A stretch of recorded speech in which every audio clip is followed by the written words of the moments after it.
जिस तरह से आप बचपन के उस दौर से गुजरी हैं, आपके पिता पहले गुजर गए थे, बहुत कम उम्र की आप थीं। आपके पिता फ़िल्म डिस्ट्रीब्यूटर हुआ करते जी, थे। जी, मेरे उस बारे में बताइए, आप उसके बाद बॉलीवुड में भी गईं, जी। वहाँ की चमक-धमक भी आपने देखी, वो दौर कैसा था? मैंने तो बहुत सारी चमक-दमक देखी है, किसके बारे में क्या-क्या बताऊँ?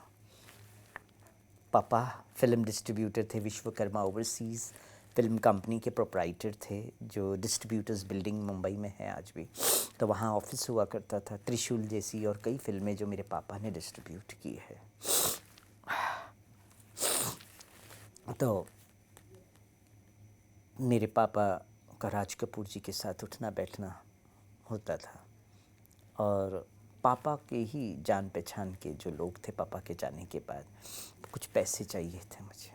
तो उस पैसों के लिए मैंने कई सारे फ़िल्मों में प्रोजेक्ट्स किए थे। जैसे शबनम मौसी, आशुतोष राणा के साथ मैंने बहुत पहले शबनम मौसी मूवी की।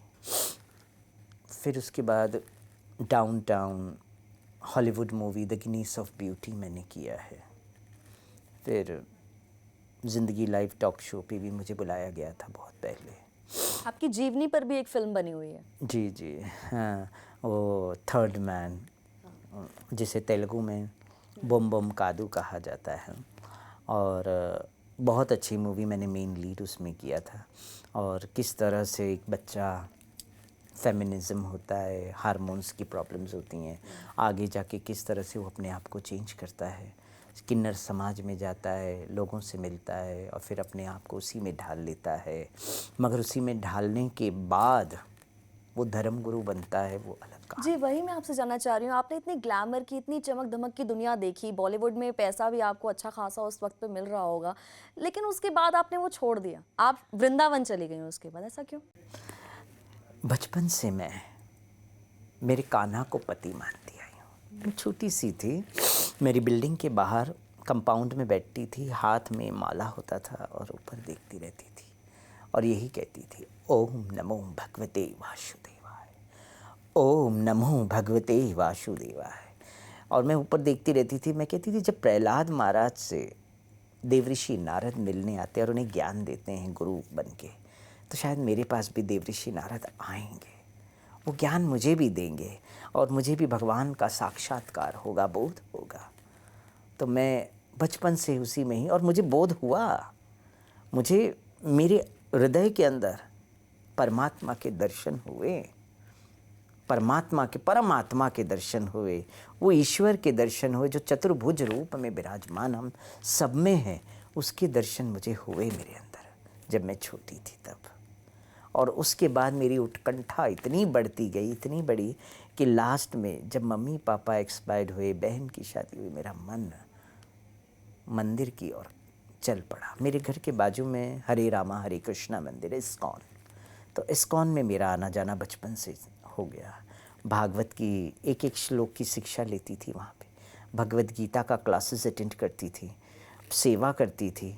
और एक दिन मैंने मंगलाचरण पहुँची तो मैंने राधा गिरधारी जी से कहा, ऐ राधा गिरधारी जी, आज तो मैं जानती हूँ मैंने कोई पाप नहीं कियो है, मैं निष्पाप हूँ, मैंने कोई अपराध ना कियो है, मगर आज मेरे चित्त आपने चोरी कर लिया है, चित्त चोर है आप, आपने मेरा चित्त चुरा लिया है।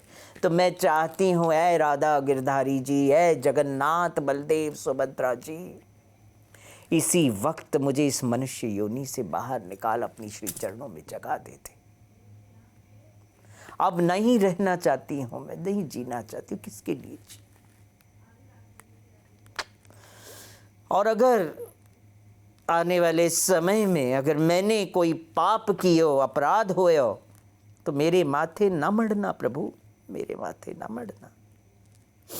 मुझे ये न कहना तूने ये पाप वो अपराध ये किया वो किया, आपको नरक भोगना पड़ेगा, आपको ये भोगना, उस जंजाल में मुझे मत फंसाना। अगर आपने मुझे जिंदा रखा तो बस आज ये बोल के मैं जा रही, वो बोल के मैं वहाँ से वहाँ निकली और मुझे वृंदावन की ओर चल पड़ी मैं, क्योंकि मुझे वृंदावन की इतनी उत्कंठा कि मेरे कान्हा वहाँ रहते हैं, तो मैं वहाँ जाके मेरे कान्हा से मिलूँगी। और ब्रज पहुँच गए। पता नहीं था मैं ब्रज में कहाँ रहूँगी, क्या खाऊंगी, क्या करूँगी, कुछ नहीं पता था। और अचानक से कुछ जान पहचान के लोग सामने आते, अरे आप यहाँ बेटा क्या कर रहे हो? मैं बेटा मुझे वृंदावन में रहना है, कुछ अरेंजमेंट नहीं, आओ मैं आपको करवा के। इस्कॉन वृंदावन के अंदर मुझे रहने की जगह मिली, खाने के लिए रोटी मिली, सेवा मिल गई, गुरु मिले। गुरु ने कार्तिक की पूर्णिमा में मुझे हरि नाम दीक्षा दिया कि हरि का नाम लो। हरे कृष्णा कृष्णा कृष्णा हरे हरे, हरे राम राम राम हरे हरे का जाप मैं करती रहती थी और कान्हा के सामने नृत्य करती रहती थी। मगर मैंने अपने ओरिएंटेशन को उस वक़्त छुपा के रखा।